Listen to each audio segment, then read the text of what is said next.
Steal my meds?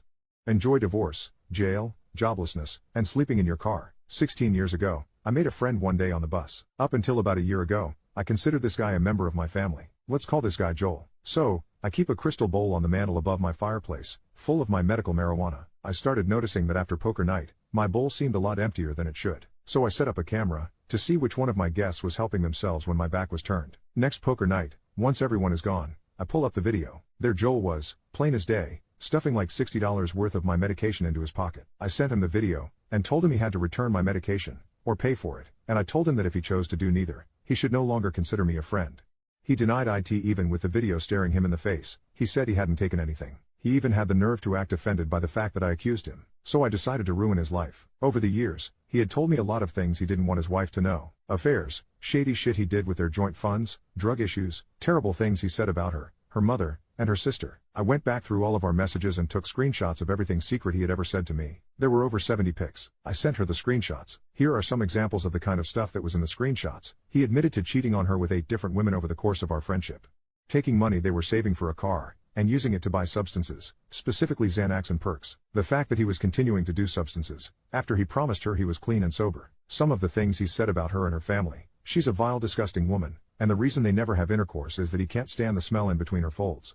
He also said he was pretty sure she was molesting her niece. He said that all of her friends only pretend to like her so they can buy oxys off her. Also, as I'm editing this, I just remembered that he said he wanted to get one of his side chicks pregnant, because he'd always resented his wife for being infertile. Her sister is an insane harpy. Her sister abuses her kids. This is not true, but he said it. Her sister is faking her autoimmune disease for attention. Her mom is a fat lazy cow, who doesn't actually need to be in a wheelchair, she just likes not having to stand up or bathe herself, so she's malingering. There were more things, but that's what came to mind without me having to dig through the screenshots I sent. She filed for divorce, and reported him to the police for the substances he had in their house. While he was doing his 8 months in jail for pot, that he stole from me, his boss filled his position, and he lost his job. His, now ex-wife won't let him in her house. Now he lives in a car, and showers at truck stops. I found out about the aftermath in parts. Some came from his ex-wife. She told me about the divorce, kicking him out, and getting him arrested. Some came from a guy Joel and I used to both be friends with, who works at the place Joel used to work. He told me about the job loss, car living, and the truck stop thing. I'm still on good terms with his ex-wife. I even sent her some enchiladas the other day for Cinco de Mayo. I also sent the video to all of our mutual friends, so he lost 90% of his social circle. I cut that other 10% out of my own life, since they want to associate with known thieves. Birds of a feather. Watch out. There is always a bigger fish in the pond. I always worked at night shifts. I don't care if it's minimum wage or not. If I have fun at work and have my night shifts, everything is fine. So I ended up as security guard. Payment is okay-ish. Just get paid for breathing air and farting into the chair. Sounds fair enough, huh? Small hint, don't do this at the same time or you will gag. I worked as some sort of supervisor, night shift manager. Whatever, man in the middle that coordinates security, cleaning, maintenance, gardeners and so on, so that everything runs smoothly in the background. My workplace is to sit in a 60 square meter room, at my desk. Room itself was packed to the brim with shelves, tool racks, a workbench with a small lathe, lockers, and was used as break room for the staff. Smoking area as well. The smell was a mix between nicotine, sweat, oil, coffee, food and dead possum. 30 meters below the surface, second underground level, next to a nuclear bunker for the staff from the 70s. The building itself belonged once to the Gov but was sold to a private company. Security systems were wow. Access with keycards, automatic doors, color cameras and real fancy stuff. My desk and computer was the brain, the living heart for that building. I could do everything just with one mouse click. Lock a door, click turn on lights, click check my cameras, zoom and rotate, click. Floors 1 to 6 were rented out to private companies and free for public. You would enter the building, greet our security staff and just tell them where you wanted to go. The girls and guys would show you the way to the elevators and everything's fine. But not for the floors 7 to 14. That was restricted. You would need a special visitor's pass, fill out some forms including your ID. Security at the front desk would grab the telephone, ask if everything was okay and the visitor could be sent up. Then they would call me so I would reserve one of the elevators for a special ride. Operating the elevator from my computer. Set to express mode. No other stops possible. Buttons disabled. One coworker would escort you to the elevator and make sure that only the visitor enters the elevator. I would further then keep an eye on the visitor and open all hallway doors so he could freely arrive at the destination. Day shift was a bit more complicated, but if you were into the system it would be really easy. My shift goes normally from 9 p.m. to 9 a.m. 12 hours normal, 20 days per month. Full maintenance crew starts at 7 a.m. Normally we have a little bit of rush hour when all the employees enter at 7:30, but they have their keycards. Other thing are the deliveries. For the canteen, UPS, FedEx and you name it. Post and packages for the rented floors were uncomplicated. Just go up and good luck finding someone. Your prob. Some companies wanted to be part of our internal mail system, some others don't. Internal mail office was at floor 9. That means, V-Pass. Fill out the forms, wait for approval, get escorted to the elevator and so on. Everyone understood the rules except for this speckle guy, early 20s student, a brat with a stick in his ass, that thinks he is entitled and we have to bow right in front of his highness. Rude douchebag, made a huge fuss every morning. We should know him, let him pass, all costs his time. Yada yada. He parked his van literally everywhere. He was blocking entrances, driveway and parking spots. He even blocked our big kahunas, the almighty big boss from the building, parking lot, and who got the shitstorm? Me, because I was the security rat in charge. Yikes, was my first time ever seeing great number one in person. And my ass got whooped. One of my coworkers was a cute little girl, in the early 30s, low self-esteem, the typical wallflower, shy but a very kind heart. The typical, how can I help you, girl? She always tries to help others out or find a specific solution. She was the perfect lady for customer care, and douche literally ripped her tiny lovely soul apart one morning. It needed two of our maintenance guys and the other desk person to separate him from the girl. She came down to my office totally devastated and crying. She wanted to quit her job immediately. Man, he really had broken her into half. I tried to calm her down, grabbed her a fresh coffee. Then I called another guy from the parole duty to take her shift at the desk. Just one in the lobby isn't enough. The girl and I had a serious talk. I promised to put her on a different shift so she would not meet him in the morning. She agreed. Damn, she was the power horse for the front desk, especially for rush hours. I informed our manager about that guy and got just a shrug. You are security, you should handle this by yourself. Wow.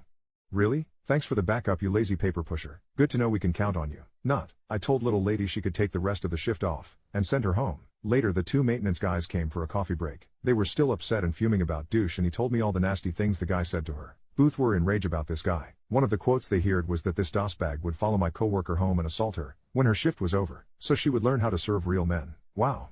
I was shocked. I started to question the other maintenance guys and facility personnel about this guy. And hell yeah, nearly everyone had problems with him. He even get caught pissing outside a side entrance or spitting on the floor. My shift was over and I didn't told my day shift about that. That was something personal. I remembered clearly my manager. We security should handle this alone. Next night I spend most of my time digging through old cam footage just to proof that pissing, littering and if all the stuff was true. For sure it was. It's not that I didn't bev live them or they would lie to me, but maybe they just exaggerated the stories a bit. Nope. I even caught him on cam tagging one of the walls with a marker. Weekend was coming and I informed the maintenance guy that I need elevator 3 on Monday for a special task and it would not be aviable from 7 to 10 a.m. I then scheduled some routine work at the security system so no logs or cam recordings could be made. Maintenance guy wasn't happy at first, because this would mean some trouble with our daily business. He asked if it could be done in the late afternoon when most offices were closed and everything was quiet. I told him nope, that's not the time when douchebag would arrive. Maintenance guy's face turned into the biggest smile ever. You bloody bastard, you filthy son of a bee, you want to trap this guy? Then he laughs out loud. I gave the best incessant look. I think we might have a failure with number 3 early on Monday. Then maintenance guy went from funny to dead serious. Promise me that we get his ass too. Great. Maintenance crew was fully in. I told my day shift coworker that I have a doctor's appointment and would stay 2 hours longer on Monday. It would be very comfortable to stay longer so I don't need to go back home and go straight to the doctor right after my shift. Mr. Day Shift was happy. Monday, douchebag parked right in front of the main entrance. That's a no loading and no parking zone. He went to the counter and made the same fuss. Cussing, swearing, and all the animal behavior. Front desk informs me and I send elevator 3 to the lobby. Everything went fine, as usual. He went into the cabin and the elevator went up. Then, when the cabin was around floor 8, my hand was on the mouse and I made a single click. Elevator shaft 3 was cut from the main power. It stopped immediately. Normal lights went off and emergency lighting went on. Douche was frightened. He pressed the alarm button. Once, twice, 3 times like it was a button masher for console. Nothing, no alarm bell, no call. The intercom stayed silent for him. He then pressed all the buttons, like a secretary typing memos. Click cam elevator 3 and lodge. I took a sip from my coffee mug and encouraged my little pet. Now he thinks he is clever, turns out is mobile and tries to ring someone. Oh, you little piece of shit. You can't get a signal or call anyone in this elevator. Shaft number 3 was special. It is used and designed as special rescue elevator for emergency services and can withstand a huge building fire. Maybe a atomic blast. Reinforced concrete. Part of the main support structure that holds the entire building. Good luck getting a signal in this conceit sarcophagus. I took my phone and called maintenance guy. He instantly asked if I got him. My only answer was yes. Took a few minutes and my office filled up with 8 facility workers. They all wanted to enjoy the show. Starting in a circus narrator, wrestling commentators voice me, ladies and gentlemen. I would present you the assault lion.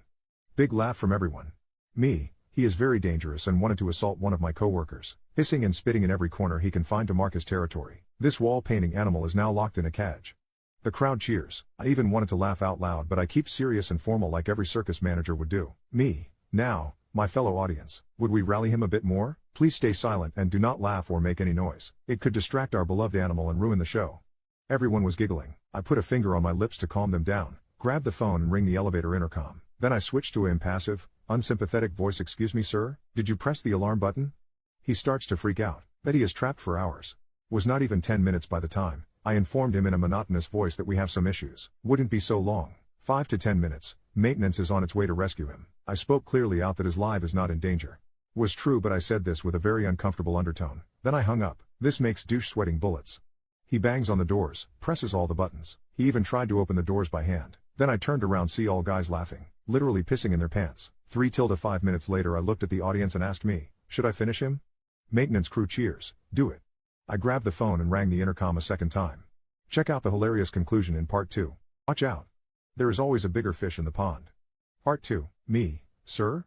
Douche angry, scared, and he looks claustrophobic. Let me out. Why does it take so long? I want out. You studied rants, insults, racist slurs me, very serious and demanding. Sir, stop it now. We have a situation and I need some information from you.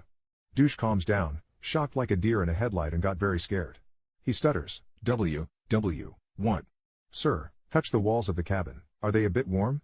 He touches all 4 walls. Douche very confused by now. Yes, they are warm. A bit. I hold the phone away from my ear at the length of my arm and start shouting. Martin, Martin, Martin. Shaft 3 is burning as well. The fire spreads quickly. 1 person in the cabin. And smash the phone back with a loud bang. Deuce was rotting in the cabin. He feared for his life. He even pissed himself. I turned back to the guys. Get ready, I will get him down immediately. Expressway to hell. Maintenance guys grabbed some tools. I switched the main power back online and got Douche down to the basement. The suddenly moving elevator scared the last bit out of this guy. He believed that his shitty live is over and he must be dying. I grabbed my black gloves, took my flashlight with me, running to catch up when the elevator reaches our level. I was there, just in time. 2 to 3 seconds later and I would have missed it. Doors opened and he was welcomed by us. He was so confused, he had pissed all over his pants on the cabin floor. He instantly jumped out of the cabin right into my arms, totally overstrained from what has happened. I pushed him away towards the wall and slapped him right in the face, flat hand, no real force, just a attention slap, to calm him down and focus him on the dialogue. I spoke with the deepest terrifying voice I could get. You threatened one of my female co-workers? Wanted to assault her? 8 maintenance workers with hammers, wrenches right behind me, looking as brutal as possible. I point the shaft of my maglite straight in his face, ready to beat the shit out of him if he makes a wrong move. Strange accidents could happen every time. A slip from the stairs, you accidentally break your neck. Faulty elevator doors and you fell into the shaft. Unhealthy accidents with the garbage press and all nasty stuff. Look, sunshine, we have enough of your bad attitude. This is your last friendly warning. If we ever see your ugly face again, shit gets nasty.